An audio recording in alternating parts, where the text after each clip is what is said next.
Bonjour à toutes et à tous et bienvenue sur le podcast Écoute ton doc, réalisé par InnovDoc. InnovDoc est une équipe de doctorants de l'université Grenoble-Alpes souhaitant travailler en entreprise à la suite de leur doctorat. Un de nos objectifs est de créer des liens avec les entreprises en faisant valoir les compétences et savoir-faire des docteurs. Pour cette première saison de podcast, nous avons souhaité faire témoigner des docteurs et doctoresses, salariés, entrepreneurs ou encore start-upers. Quel est l'intérêt pour les docteurs de travailler en entreprise? Pourquoi embaucher un ou une docteur? Comment faire valoir sa thèse auprès des entreprises? Sont des questions auxquelles nos témoins vont essayer de répondre en partageant leur retour d'expérience. Je suis François Bru, doctorant en 3e année au CERNAV, et ma thèse porte sur le domaine des matériaux et plus particulièrement sur la modification chimique de surface pour pouvoir proposer des solutions intégralement biosourcées dans le domaine du packaging alimentaire jetable. Aujourd'hui, je donne la parole à Ressus Mazaliza, qui travaille actuellement dans un domaine similaire au sein de l'entreprise Danone, en Haute-Savoie. Ressus a obtenu son doctorat en 2017 à la suite d'une thèse CIFRE en partenariat avec une entreprise. Il va nous développer son riche parcours dans le milieu de la recherche et comment il a réussi à construire un profil déjà très tourné vers le monde industriel. Excellente écoute à toutes et à tous. Bonjour à tous, je m'appelle Jesus, j'ai obtenu mon diplôme de docteur en 2017. Je travaille chez Danone depuis 2 ans en tant qu'expert de matériaux pour les emballages souples et je suis là aujourd'hui pour vous raconter qui je suis, mon parcours, vous expliquer comment j'en suis arrivé là et comment petit à petit mes différentes expériences m'ont aidé à créer un profil intéressant. Mais commençons d'abord par le début, qui je suis. Alors, je suis d'origine espagnole et à la base, j'ai détenu un diplôme d'ingénieur chimiste. Lors de cette formation d'ingénieur chimiste, j'ai acquis toutes les bases de l'industrie chimique et des procédés industriels. Déjà, dans le projet de fin d'études, était un projet de recherche qui m'a donné le goût pour la recherche. Et c'est pour cette raison peut-être que par la suite, j'ai décidé de continuer à me former. Donc, vu que j'étais un passionné par la recherche, j'ai décidé de faire un master en chimie, physico-chimie de matériaux à l'université de Pau. Alors, ce master m'a permis d'acquérir plus de compétences scientifiques, notamment dans le domaine des polymères et des biopolymères, et de leur caractérisation physico-chimique.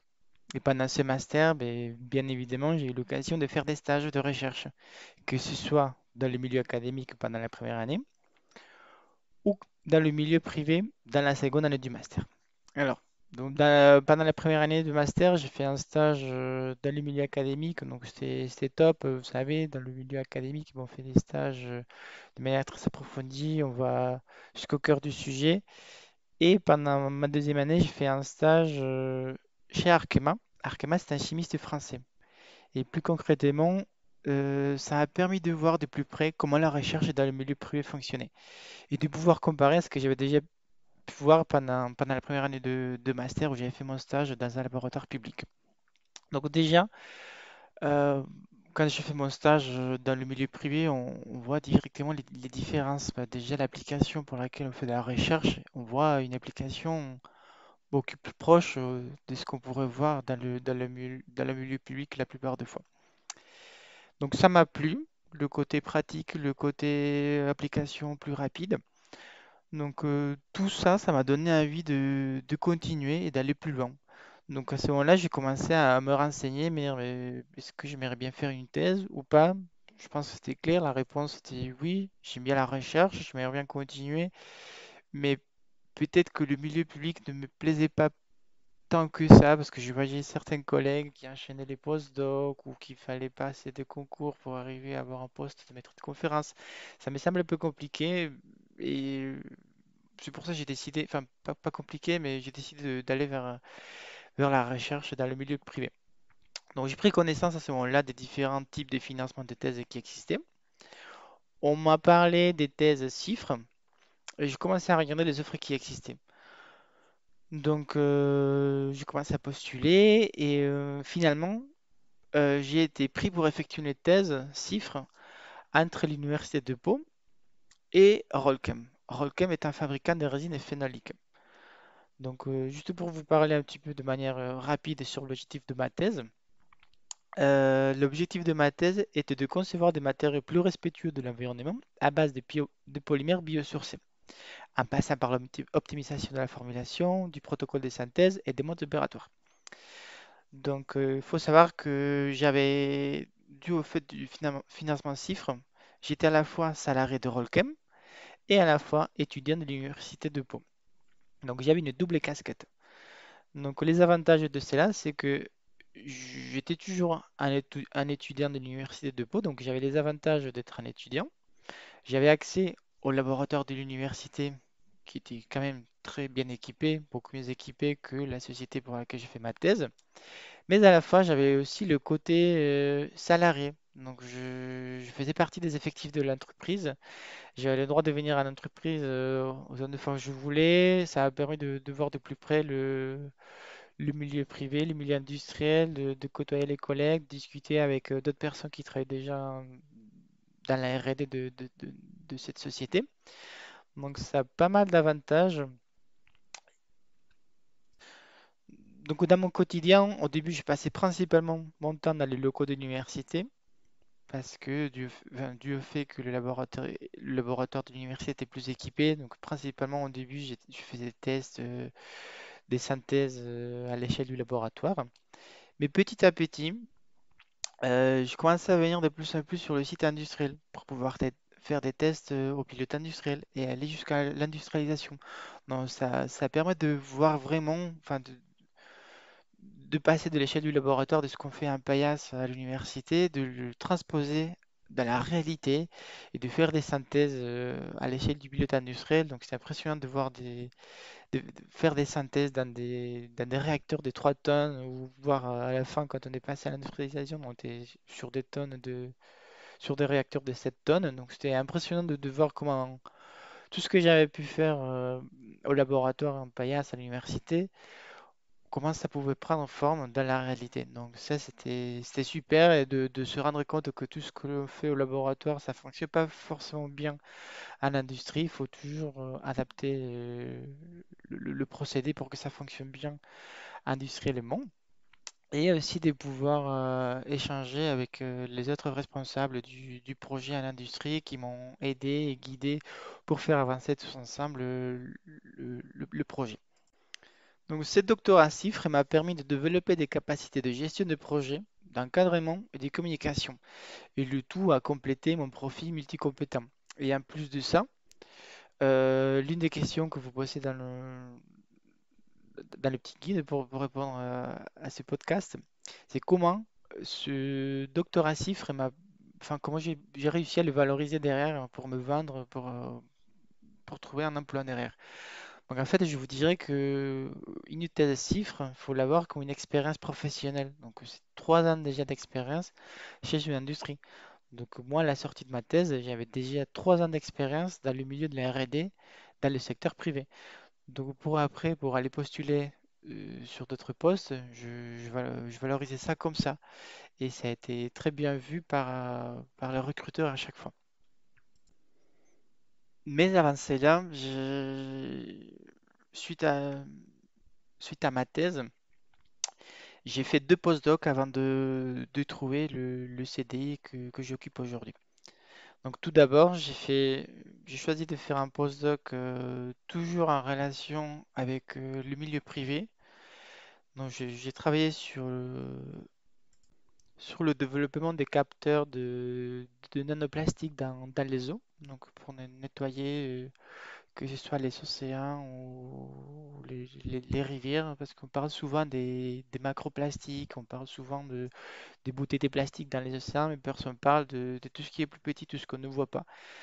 Donc ça a paru une idée très intéressante de pouvoir continuer à monter en compétence sur le domaine des polymères et gagner un peu plus d'expérience sur ce domaine-là. Donc j'ai décidé de faire ce postdoc. Et ensuite, vu que j'avais fait un stage chez Arkema, comme je vous ai déjà dit précédemment, j'ai été contacté par Arkema pour un poste aux États-Unis. Donc j'ai commencé le processus de recrutement et finalement j'ai été sélectionné pour ce CDD aux États-Unis. Donc on peut l'appeler postdoc ou CDD. mais c'était principalement, enfin c'était que un postdoc que en industrie. Donc c'est une super expérience pour moi de pouvoir partir aux États-Unis et de mettre en pratique tout ce que j'avais appris pendant mon doctorat et pendant mon premier postdoc, de le mettre en pratique pour une boîte internationale et dans un laboratoire de recherche aux États-Unis. Donc ça m'a ouvert énormément de portes, mais puisque je souhaitais rentrer en Europe, je me suis mis à ce moment-là à la recherche d'emploi en Europe, que ce soit en France ou en Espagne. Mais avant cela, cette expérience aux États-Unis m'a permis d'affirmer mes compétences en polymères et en additifs utilisés dans l'industrie des polymères, ainsi que de gagner en confiance et en autonomie dans l'environnement international.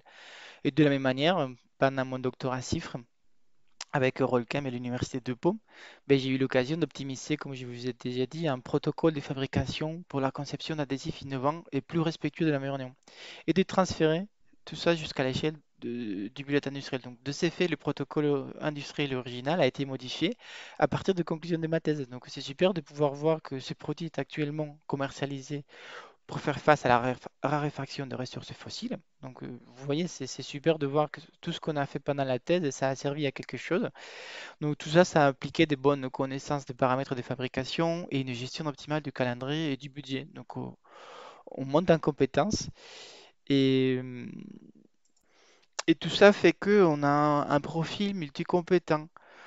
Le fait d'avoir travaillé sur des thématiques variées, comme dans mon cas, les matériaux polymères, la chimie ou les fibres de carbone ou autres pendant d'autres stages, ça a prouvé ma capacité d'adaptation à différents environnements, ainsi que ma capacité à faire évoluer l'environnement de travail pour répondre à un besoin technique. Et le tout en travaillant de manière transversale avec d'autres départements pour faire évoluer les projets. Donc vous pouvez tout à fait essayer de vendre votre expérience lors de la thèse CIFRE comme ça. Donc moi c'est ce que j'ai fait. Et en plus de ça, ben, un doctorat à CIFRE, en plus de qualité professionnelle, de qualité professionnelle, pardon, ça nous permet de prouver qu'on est capable de mener un projet jusqu'au bout. On est capable de bien s'organiser, on a le sens de l'organisation, on a la prise de responsabilité, on est entreprenant, on a des qualités comme ça. Donc n'hésitez pas à mettre en valeur tout ça lorsque vous allez aller vous rencontrer des différents recruteurs suite à votre thèse CIFRE. Donc tout ça, ça m'a boosté, ça m'a motivé pour trouver des postes. Donc en rentrant des États-Unis, ben, je commençais à chercher et j'arrivais à vendre la thèse CIFRE comme 3 ans d'expérience, comme je vous l'ai dit. Euh, et puisque j'avais une expérience aux États-Unis aussi, ça m'a ouvert pas mal de portes. Donc tout ça a fait que j'ai un profil intéressant. Donc je vous encourage aussi à bouger pendant votre thèse ou après. C'est vachement valorisé, c'est vachement bien vu quand on revient en France ou en Espagne, enfin en Europe. Donc n'hésitez pas à faire ça et ça vous ouvrira énormément de portes. Et donc moi aujourd'hui, je suis chez Danone depuis 2 ans maintenant. Donc je travaille dans une équipe d'experts de matériaux pour les emballages de Danone. Donc moi en l'occurrence, je suis l'expert des emballages souples. Donc je peux mettre au quotidien en pratique toutes mes compétences acquises pendant ma thèse, mon diplôme d'ingénieur, etc.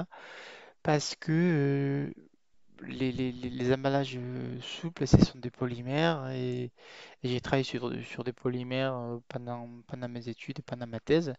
Et on peut même travailler sur les emballages et les matériaux du futur, que ce soit des matériaux biosourcés ou des matériaux, enfin des emballages base papier ou des emballages base matériaux plastiques. On a toute une palette. La formation m'a permis d'avoir les bases pour tout ça. Et puis après, dans le milieu industriel, mais bien sûr, on grandit, on apprend des choses de tous les jours. Tout n'est pas acquis, mais c'est la force de notre profil, c'est la force d'avoir fait un doctorat à chiffres et c'est cette capacité d'organisation qui me permet d'avancer tous les jours et d'apprendre des choses de tous les jours, mais ça me permet d'avoir une base pour pouvoir continuer dans ce milieu industriel, de recherche industrielle dans le milieu privé. Donc voilà un petit peu pour mon expérience et mon vécu suite à avoir fait une thèse CIFRE. Maintenant que je relis les questions, c'est vrai que suite à une thèse CIFRE, il y a la possibilité de rester dans la même boîte où on a fait la thèse. C'était aussi le cas pour moi, mais personnellement, j'avais envie de voir ailleurs, de faire autre chose. Mais c'est tout à fait une possibilité. Il y a pas mal d'autres collègues à moi qui ont réussi à rester dans la même boîte suite à avoir fait une thèse CIFRE. Moi, de mon côté, j'ai vu plus ça comme une expérience de 3 ans qui m'avait permis de monter en compétences et de gagner en expérience. Mais voilà, mais sachez que c'est aussi une possibilité. Donc pour finir, comment je décrirais l'aventure d'avoir fait une thèse? Eh bien, d'abord, c'est très formateur parce que pendant 3 ans, on travaille sur un même sujet, donc on devient l'expert d'un sujet. Et c'est ça qui est vraiment bien parce que une fois on a fini la thèse, après on se rend compte qu'on n'a plus trop le temps de consacrer tout son temps à un même projet. On est obligé de travailler sur 3000 choses en même temps.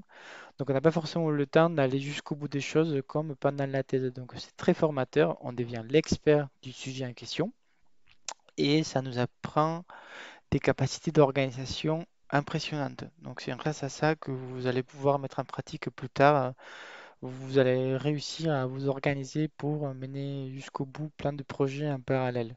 Donc des capacités organisationnelles, mais aussi la prise de responsabilité comme qualité.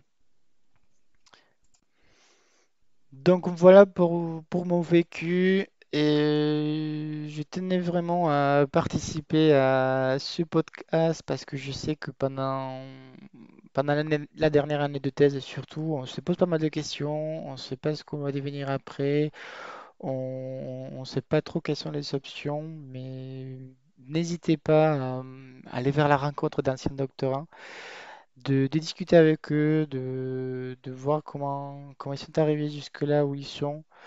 C'est très important de faire ça. Ça vous permettra de voir quelles sont vos options, de voir qu'il existe plein de chemins différents et qu'il n'y en a pas un parcours égal à l'autre. On est tous différents, on fait tous des parcours très différents. Donc n'hésitez pas à aller vers la rencontre de différentes personnes et petit à petit, vous allez vous faire une idée de ce que vous souhaitez faire. Ce qui est très important, de très satisfait, de très content de nos choix. Et aussi un autre conseil, c'est ne vous fermez pas de porte, c'est-à-dire vous êtes docteur, vous avez fait une thèse sur un domaine en particulier, donc vous êtes l'expert dans ce domaine, mais c'est pas parce que vous êtes l'expert dans ce domaine que vous devez absolument continuer à travailler dans ce domaine.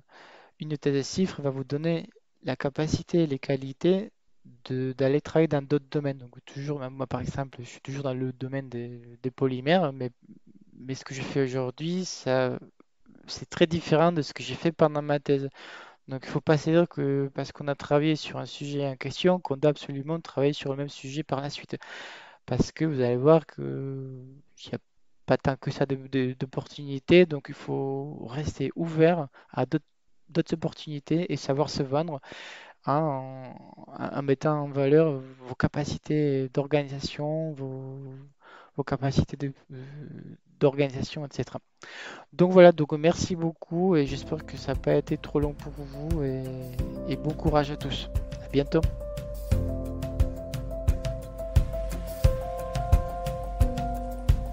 Merci beaucoup Ressus pour ton retour d'expérience. Tu nous as montré qu'il était possible d'orienter très rapidement son profil vers le monde industriel et également la possibilité d'obtenir un premier emploi en lien direct avec sa thèse suite à un contrat CIFRE. Tu as aussi très bien mis en avant le fait que les docteurs, en sortie de thèse, ne sont pas bloqués dans leur domaine d'expertise, mais peuvent très bien vendre leur expérience de thèse comme une expérience professionnelle pour travailler dans d'autres secteurs. Nous espérons que ce deuxième podcast vous aura plu et nous vous donnons rendez-vous le mois prochain pour un troisième podcast signé InnovDoc.